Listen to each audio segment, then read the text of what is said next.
एक छोटे से गांव में हमजा नाम का एक लड़का रहता था। उसे खेलकूद और खेतों में घूमना बहुत पसंद था, मगर वह अक्सर नमाज भूल जाता था। एक दिन दादा ने उसे एक पुरानी मगर खूबसूरत घड़ी दी और कहा, बेटा, यह घड़ी ख़ास है, तुम्हें असली अहमियत की चीज़ याद दिलाएगी। फज्र के समय घड़ी की टिक टिक असामान्य हो गई, मगर हमजा ने नज़रअंदाज कर दिया।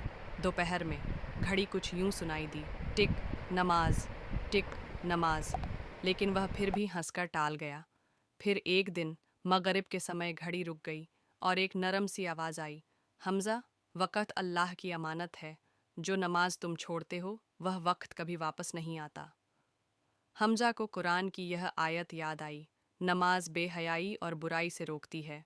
कुरान 29:45। उसने वुजू किया और दिल से नमाज अदा की। उस दिन के बाद नमाज उसकी सबसे